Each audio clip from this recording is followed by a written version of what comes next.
One of the mantras of modern entertainment has got to be, well, at least it isn't. A lot of films these days have managed to avoid a lot of well-deserved criticism simply by virtue of being slightly better than the absolute fecal matter that preceded them. Well, at least until that sweet, sweet dopamine rush dies down and the thinking part of your brain starts working again. So what if The Force Awakens was a tedious, unimaginative rehash of A New Hope with most of the brains and personality sucked out of it? At least it wasn't the prequels.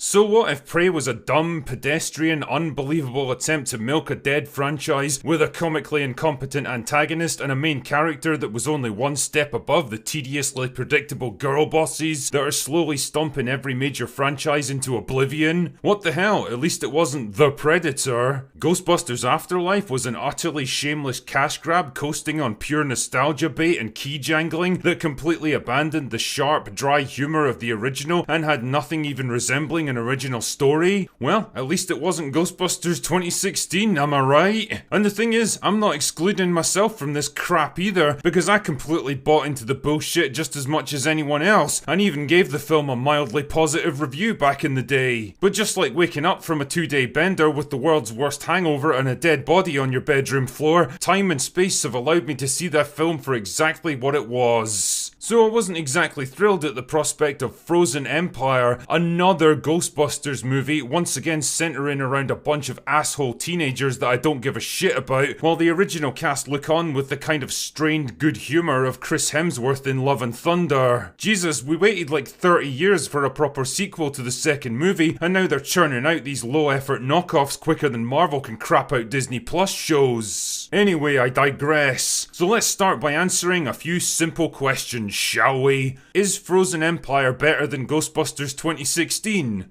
Yes. Is it better than Afterlife? Yes. Is it actually a good movie though? No. No, it isn't. I mean, it's definitely a step up from its predecessor in the sense that it actually tells a somewhat original story instead of just rehashing the first film beat for beat. It also gives the original cast a little bit more to do, rather than just showing up in the finale with absolutely zero explanation. And it once again brings the Ghostbusters back to their home in New York City, instead of setting the action in a fucking cornfield in the middle of nowhere. That's nice and all, but the film is ultimately let down by a generic villain that makes absolutely no impression at all, chronically unfunny jokes that fall flatter than Zendaya's chest, and a cast that's so overstuffed that none of them get the development they badly needs. In short, it's a bad movie that's probably going to get cut a lot of slack because again, it's slightly better than what came before it. Anyway, let's shit out this plot summary so we can all go home. So the film picks up a while after the events of the first movie. I don't know exactly how long because it never actually tells us and I don't care enough to look it up. The point is that the Spenglers have magically relocated to New York City between the two films and are now working full time as Ghostbusters, despite the fact that the only one with even a passing understanding of the technology they're using is Phoebe, the 15-year-old child genius who can instantly understand super advanced nuclear physics because of course she can. Because if there's one trope of modern cinema that we all absolutely love, it's the know-it-all teenage science prodigy with technical knowledge far beyond anything she could possibly have learned at such a young age. Anyway, the team get into trouble with the mayor because it turns out that driving down a crowded street in the middle of New York City indiscriminately firing particle beam weapons isn't the safest way to get around.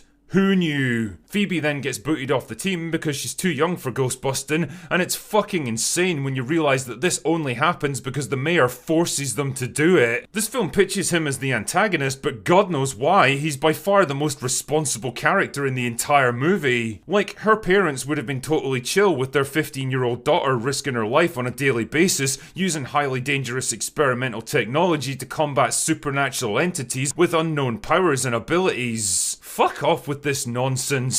I think we can all safely conclude that teenagers are annoying as fuck at the best of times, and the last thing I want is a whole bunch of them crowbarred into my Ghostbusters movie. Anyway, whatever. So Phoebe's down in the dumps now, but then she meets a female ghost named Melody and instantly gets the big gay for her. Although I have to admit the whole teen romance thing becomes a bit creepy when you realise the actress playing Melody is in her 20s now and looks like she's in her 30s. Also, how come when most people turn into ghosts they end up looking like this? Or this? or this. But Melody looks exactly the same as she did when she was alive. It's almost like the writers are totally making up the rules as they go along. Ah, whatever, who cares? Meanwhile, problems are brewing at Ghostbusters HQ because the containment system's been storing ghosts for 40 years now and is in danger of overloads. And while all this is going on, Ray inherits a magical bullshit MacGuffin ball that actually contains the trapped spirit of an ancient demon god that can control other ghosts and freeze the entire world if it gets released. Wow, that sounds bad. Sure hope none of the characters do anything totally stupid that causes it to get released.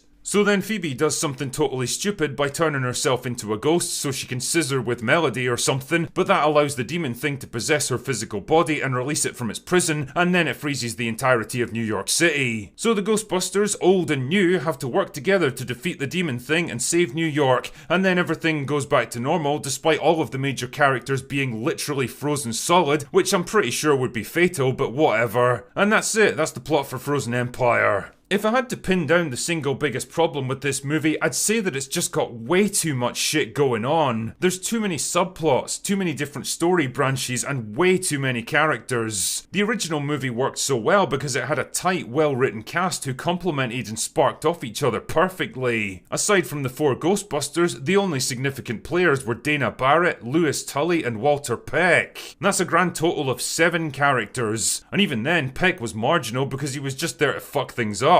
As a result, you got a lot more time to get to know everyone. They all had a purpose in the story and they felt like they belonged. This movie, on the other hand, has got no fewer than 4 teenage characters, the 2 parents, the 3 original Ghostbusters, gay ghost lady, and mystical Indian man. That's 11 major characters that the script has to juggle, and it just becomes impossible. There's no room for any of them to breathe. They don't get properly developed arcs, and most of them barely even get characterized. You could easily have dropped Trevor, Lucky, and Podcast from the script and lost nothing of value because they contribute fuck all to this movie and they're all pretty annoying in their own way. Paul Rudd is equally wasted. He gets the barest suggestion of a character arc as he struggles to fit into a paternal role as Phoebe's stepfather, and there's one single dramatic scene where he has to lay down the law to her that actually felt real and honest. And I remember thinking at the time, they're totally gonna fuck this up with some stupid self-deprecating joke because we can't possibly have a strong fatherly figure putting our science genius girl boss in her place and get away with it. And sure enough, there it was. This right here is what happens when a whole generation of fatherless children grow up into neurotic, emotionally stunted adults and start writing movie scripts that have to deal with paternal relationships. The other aspect this film doesn't seem to know what to juggle are the original Ghostbusters, who just kind of hang around with no clear role in the story. What we really needed with these films was a passing of the torch kind of movie, where they have one last adventure and then definitively retire into the role of mentors and allow the next generation to take up the mantle. The problem is that we've never had this, and after 2 movies of them just kind of showing up whenever we need a nostalgia hit, it feels like it's too late to actually implement it. There's one single solitary scene between Ray and Winston where they talk about getting old and what to do with the time they have left, and it's great for what it is, but in isolation it doesn't amount to anything because it doesn't factor into a larger character arc. It's just thrown in there like so many other things in this film, including the gags. The original Ghostbusters is a film that can still make me laugh even today. So much of the humour was perfectly written, surprisingly dry and understated, perfectly timed and expertly delivered.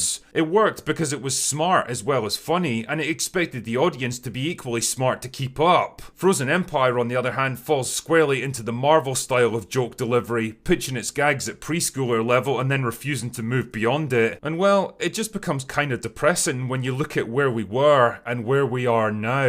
Ultimately, Frozen Empire sits in that weird middle ground of the Ghostbusters franchise, not as obviously offensive to human dignity as the 2016 movie, or as shamelessly opportunistic as Afterlife, but just kind of blandly boring and forgettable. A movie that seems to have arrived with little fanfare, trying to cater to an audience that doesn't seem particularly excited for it, but trading on the brand name just enough that it's probably going to make money. I'm willing to bet the studio have got like 5 more of these things planned, with a young cast that can spin this franchise out for decades, but I'd be lying if I said I was interested in joining them for the rides. I hate to say it, but bustin' doesn't make me feel good anymore. Anyway, that's all I've got for today. Go away now.